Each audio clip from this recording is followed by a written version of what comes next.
मिश्रा जी के यहाँ पहला लड़का हुआ तो पत्नी ने कहा, बच्चे को गांव के सरकारी विद्यालय में शिक्षा दिलवाते हैं। मैं सोच रही हूँ कि सरकारी विद्यालय में शिक्षा देकर उसे अच्छा नागरिक बनाऊंगी। मिश्रा जी ने पत्नी से कहा, अच्छा नागरिक बनाकर इसे भूखा मारना है क्या?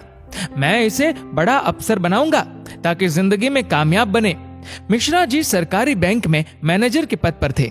पत्नी धार्मिक थी और इच्छा थी कि बेटा संस्कारी बने, लेकिन मिश्रा जी नहीं माने।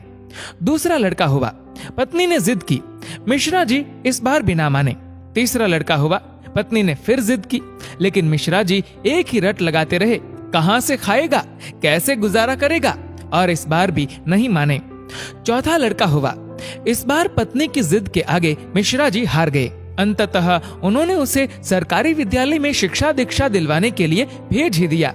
अब धीरे धीरे समय का चक्र घुमा।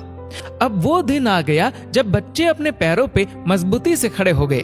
पहले तीनों लड़कों ने मेहनत करके सरकारी नौकरियां हासिल कर ली। पहला डॉक्टर, दूसरा बैंक मैनेजर, तीसरा एक गवर्नमेंट कंपनी में ऑफिसर के पद पर जॉब करने लगा।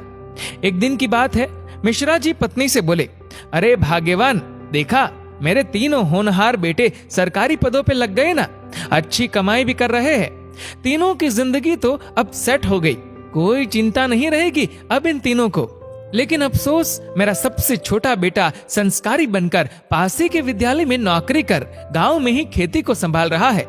जितना वह 6 महीने में कमाएगा उतना मेरा एक अफसर बेटा 1 महीने में कमा लेगा। अरे भाग्यवान, तुमने अपनी मर्जी करवाकर बड़ी गलती की। तुम्हें भी आज इस पर पश्चाताप होता होगा, मुझे मालूम है, लेकिन तुम बोलती नहीं हो। पत्नी ने कहा, हम में से कोई एक गलत है और इस बात का दूध पानी का पानी हो जाना चाहिए। चलो अब हम परीक्षा ले लेते हैं चारों की, कौन गलत है कौन सही पता चल जाएगा। दूसरे दिन शाम के वक्त पत्नी बाल बिखरा अपनी साड़ी का पल्लू फाड़कर और चेहरे पर 1-2 नाखून के निशान मारकर आंगन में बैठ गई और पतिदेव को अंदर कमरे में छिपा दिया। बड़ा बेटा आया, पूछा, मम्मी क्या हुआ? जवाब दिया, तुम्हारे पापा ने मारा है। पहला बेटा बोला, बुढ़ा सठिया गया है क्या? कहाँ है, बुलाओ। मम्मी ने कहा, वो घर पर नहीं है, बाहर गए हैं। पहला बेटा बोला, आए तो मुझे बुला लेना, मैं कमरे में हूँ, मेरा खाना निकाल दो, मुझे भूख लगी है। ये कहकर कमरे में चला गया। दूसरा बेटा आया, पूछा तो मम्मी ने वही जवाब दिया। दूसरा बेटा बोला, क्या पगला गए हैं इस बुढ़ापे में?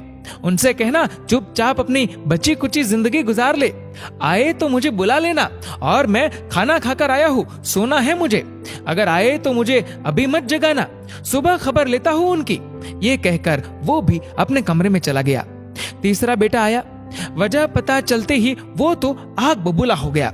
इस बुढ़ापे में अपनी औलादों के हाथ से जूते खाने वाले काम कर रहे हैं। इस बेटे ने तो मर्यादा की सारी हदें पार कर दी। ये कहकर अपने कमरे में चला गया। मिश्रा जी अंदर बैठे बैठे सारी बातें सुन रहे थे। ऐसा लग रहा था कि जैसे उनके पैरों के नीचे से जमीन खिसक गई हो और उनके आंसू नहीं रुक रहे थे। किस तरह इन बच्चों के लिए दिन रात मेहनत करके इन्हें पाला पोसा, बड़ा आदमी बनाया, जिनकी तमाम गलतियों को मैंने नजरअंदाज करके आगे बढ़ाया, और ये ऐसा बर्ताव अब तो बर्दाश्त ही नहीं हो रहा। इतने में चौथा बेटा घर में ओम ओम ओम करते हुए अंदर आया। माँ को इस हाल में देखा तो भागते हुए आया। पूछा तो माँ ने अब गंदे गंदे शब्दों में अपने पति को बुरा भला कहा। तो चौथे बेटे ने माँ का हाथ पकड़कर समझाया कि माँ, आप पिताश्री की अर्धांगिनी हो, वो आपके बिना अधूरे है। अगर पिताजी ने आपको कुछ कह दिया तो क्या हुआ? मैंने पिताजी को आज तक आपसे बदतमीजी से बात करते हुए नहीं देखा। वो आपसे हमेशा प्रेम से बातें करते हैं। जिन्होंने इतनी सारी खुशियां दी, आज नाराजगी से पेश आए तो क्या हुआ? हो सकता है आज उनको किसी बात को लेकर चिंता रही हो ना हो माँ, आपसे कहीं गलती जरूर हुई होगी। पिताजी आपका कितना ख्याल रखते हैं, याद है ना आपको? 6 साल पहले जब आपका स्वास्थ्य ठीक नहीं था तो पिताजी ने कितने दिनों तक आपकी सेवा की थी। वही भोजन बनाते थे, घर का सारा काम करते थे, कपड़े धोते थे। तब आपने फोन करके मुझे सूचना दी थी कि मैं संसार की सबसे भाग्यशाली औरत हूँ। तुम्हारे पिताजी मेरा बहुत ख्याल रखते हैं। इतना सुनते ही माँ बेटे को गले लगाकर फफक फफक कर रोने लगी। मिश्रा जी आंखों में आंसू लिए सामने खड़े थे। अब बताइए क्या कहेंगे आप मेरे फैसले पर? पत्नी ने मिश्रा जी से पूछा। मिश्रा जी ने तुरंत अपने बेटे को गले लगा लिया।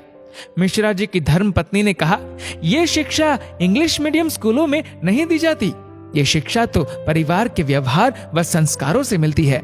अब मिश्रा जी को एहसास हुआ, जिन बच्चों पर लाखों खर्च करके डिग्रियां दिलाई वे सब तो नकली निकले। जीवन का अंतिम समय कैसे व्यतीत होगा, इसका फैसला आपका धन नहीं बल्कि आपके द्वारा किए गए व्यवहार और दिए हुए संस्कार तय करेंगे। दोस्तों, इस वीडियो को लेकर आपकी क्या राय है नीचे कमेंट करके जरूर बताएगा। और अगर आपको वीडियो अच्छा लगा हो तो इस वीडियो को लाइक करेगा, शेयर करेगा ज्यादा से ज्यादा लोगों तक। और ऐसे ही और भी इंस्पिरेशनल वीडियोस के लिए सब्सक्राइब करें हमारे यूट्यूब चैनल को और फेसबुक पर फॉलो करें हमारे पेज को। धन्यवाद।